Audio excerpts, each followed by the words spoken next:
Welcome back to the channel. We are still plugging away into November down here in the shop. Thankfully, the weather is very good, and it's, well, for me, end of October, but normally we could have snow right now. Thankfully, we don't. So with the time we've got, I'm going to keep working on the rear end of the 72 Challenger. Talk to Darren. We are not going to completely disassemble everything, springs and all that stuff. We are going to clean it up, get it ready for some Eastwood 2K satin black to spray on there, and then we're going to start working on the disc brake conversion and see how far we get with the weather we've got. So first thing I've got to do is get the old brake lines off of here. Eventually I'll end up pulling off the front of the differential here, cleaning out, replacing the fluid, but that's for another day. I'll do that as we're reassembling everything to make sure that we have good seal on there, fresh fluid and everything like that. So let me just find a couple of wrenches. We've got our old brake lines that are going to be coming off. Our valve here. It shouldn't be that big of a process, I don't think. But often when I think, it doesn't turn out like it should. So let me go ahead and grab some tools and we'll start taking this thing apart. We'll see if this works any better for my comfort and your ability to not look at my head. Probably not. Anyways, just a couple of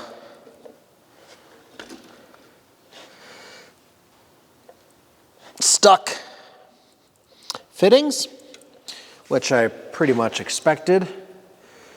Most of the stuff is going away anyway, so I don't really know why I'm trying to save it.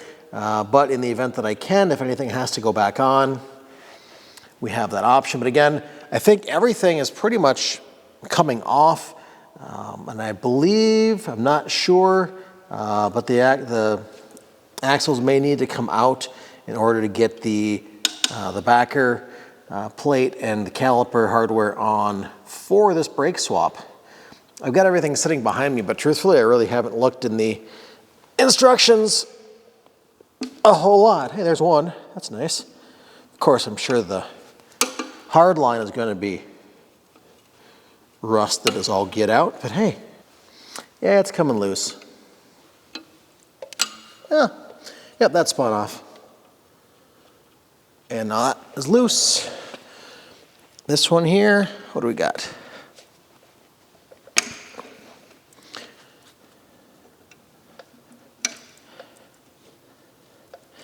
Yeah, this one is loose all around.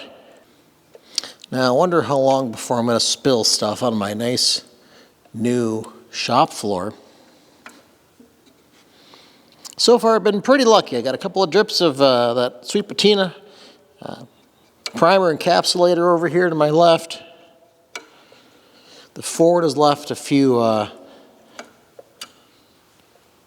markings over there, mark its territory. But overall, doing pretty good so far, but I need a rag. Oh, that's neat. I assume that is the vent for the rear end. See if I can open these up to get these lines out. 1, 2,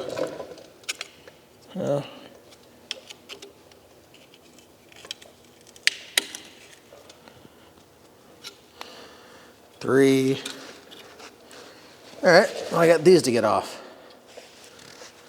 Which, if I'm lucky, I can get everything off with this valve here.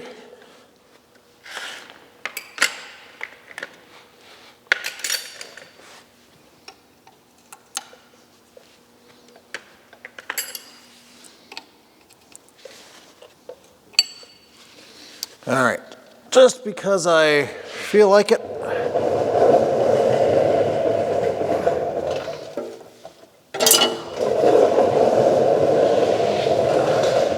I'm going to keep that around just in case. And I think the next thing for me to do, that was easier than I expected. Go ahead and pull off these rear tires. The downside is that now I'm not going to have an easy way to move it around.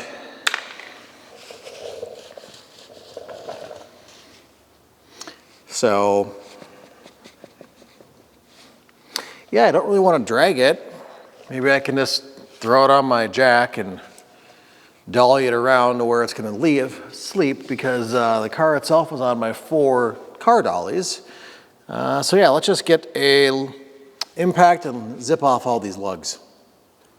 Alrighty, well I got the wheels off and I spared you the trouble of clankety banging sounds getting off the old drums. And as you can see, they're kind of crusty in here. And there were some parts laying down here, a little spring in here. So we'll pretend we didn't see that. Driver's side here is a little crustier, a little more full of, I don't know, 50 years of goodness. So let's go ahead and just start taking this thing apart and down to as far as we can go and get it cleaned up.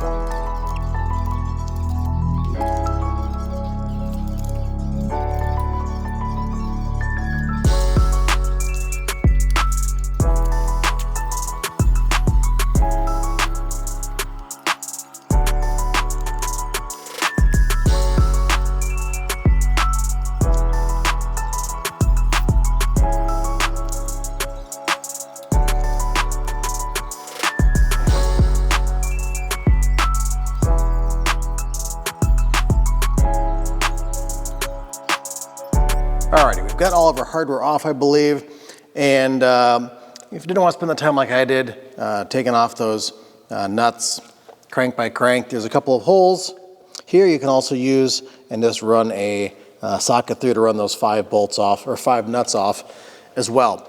There's a couple of different ways to get the axle shaft out. If it doesn't just slide out, you can use a gear puller, a slide hammer. I just took my dead blow and a blade driver here to loosen up the seal that had crusted itself onto everything, and it should hopefully be loosening up now.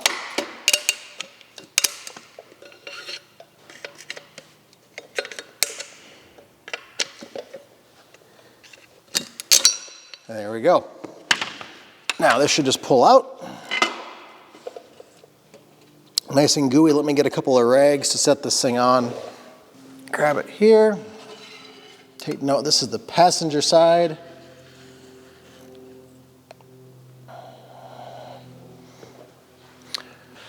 I've just got that set up on the workbench behind us until I can get that cleaned up and my 5 nuts back on there. But at least now we can get our backing plate off for the brakes, because that is going in the trash.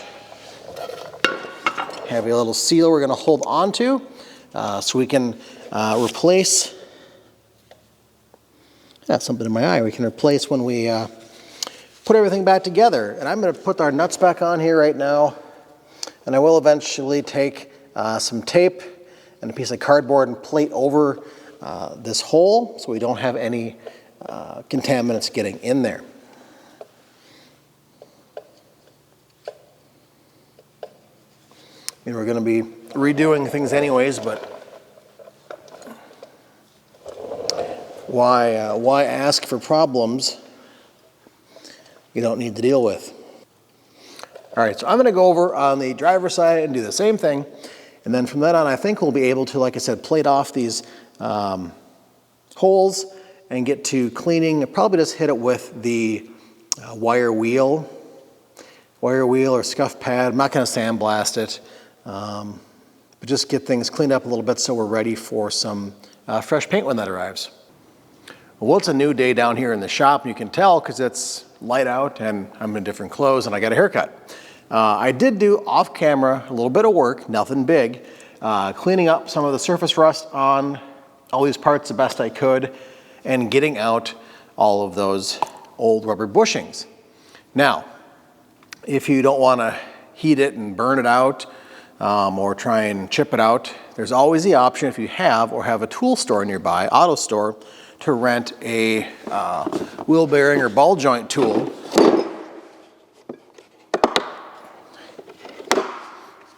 and work on pressing out the old rubber and metal parts. These are the new ones that go back in, but you've got a big rubber bushing and a steel shaft or steel tube inside sleeve that have to come out, as well as a larger outer metal sleeve, depending on your configuration, they need to come out. So I was able to use my ball joint tool, push out the old metal sleeves, and also with the large diameter of this threaded chunk of metal goodness here, it also ate up a good chunk of the old rubber bushing, so I could take my big straight blade screwdriver, or pry bar, and pry out the old crappy rubber stuff. And to go back in is our shiny new bushings and sleeve, but I also, like I mentioned, had this old metal sleeve that has to come out. It can be difficult to see depending on how rusty and crusty your parts are, but it's just a thin sleeve that went inside the back here. You can't see it because I didn't move far enough. Let's try this again. It came out of over here on the front mounts where it mounts to the chassis. For that, if you don't have a air compressor and a chisel, you're going to have to use a hammer and a chisel, or possibly a grinding wheel, a small grinding wheel to get in here. And basically, you just want to cut the stuff off, cut a slice in it, focus, there we go. Cut a slice so you can wrap it around and pry it out. I was able to do that with my air chisel. Took about 5 minutes to do both of these, and I didn't think he wanted to hear the air chisel for 5 minutes, so I just went ahead and did it. So these go back in once we get everything prepped and painted. And like I said, I've got all of the surfaces pretty well degunked. You know, of course, if I took everything apart, I could go down farther, but we're not. We're basically just cleaning up what is here and moving along with life. So I'm gonna go ahead and set out some plastic, clean up this area. A bunch of the old fluid dripped out of that end, so time to place another order to my friends over at Super Clean for some of their floor absorbent to clean up the next mess I make, because this took care of most of the stock I had. Yeah, so we'll get some plastic laid down, get everything laid out, and go back and find our Eastwood satin black chassis paint, because the UPS guy just dropped that off this morning. So,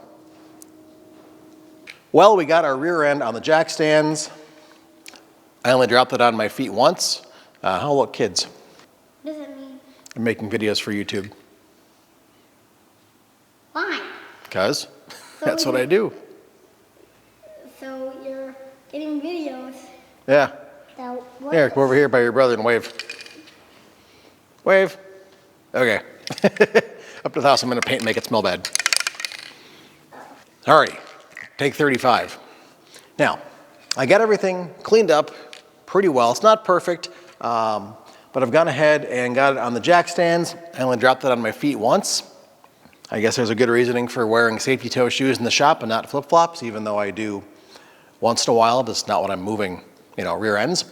Anyways, like I said, it is cleaned up pretty good. It's not perfect, it's not going to be perfect, but my aim is just to pretty it up a little bit, put some more protection on there for the next 50 years for the car, and so it doesn't seem like an afterthought that was not touched, since everything was already off the car already.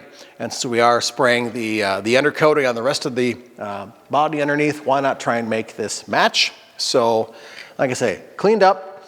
I've hit it with some wax and grease remover, and we're going to just start painting.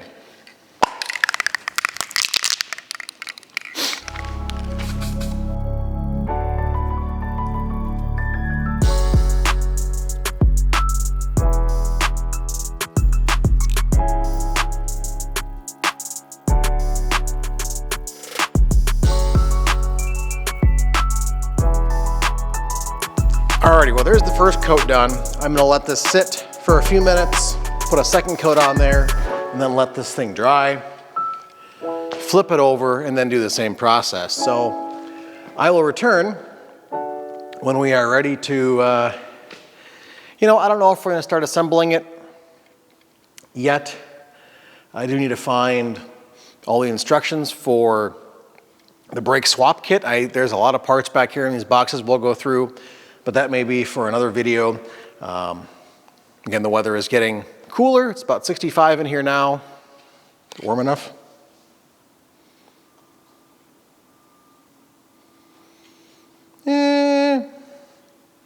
More or less. So, yeah, I'm gonna let this dry, finish painting it, and then we will regroup. Well, we've got a couple of coats of paint on the rear end here. It actually looks better than I thought it would for the little prep work we did. The last thing I'm going to do is finish putting in the rubber or poly bushings. I've already put the rear two in, and I've got the passenger side one done for the front. I've got the driver one to do, and basically the kit, at least this one, came with wherever I put it. Did I sit on it? I sat on it. Well, that was not pleasant. Hey, it's a lot warmer now though.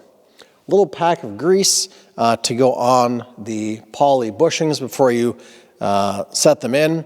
I did take my little 2-inch grinder or sanding wheel and ran it inside these holes, so I had a little more clearance between just crusties and any overspray paint that got in there, just to make it easier to assemble. And basically what we're going to do is take a little bit of this grease and set it on. And I'm going to tap one in. And then take the other one. And do the same thing. I'm going to take this metal sleeve out first. I figure put these things in now. The bag of parts has already been opened, and one less thing for me to lose. And if I do happen to get an opportunity yet to come down and put this back in the vehicle, this part's already done.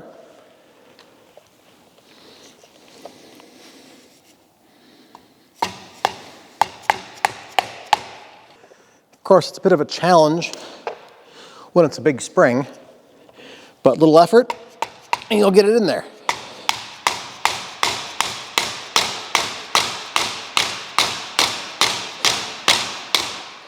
Same thing for the sleeve.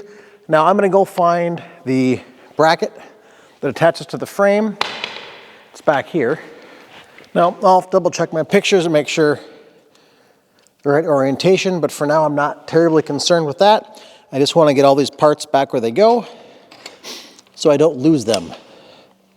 And for now, that's going to wrap this up, because tomorrow, for me, I'm actually running up to try and get that abandoned motorhome back here in one piece and without any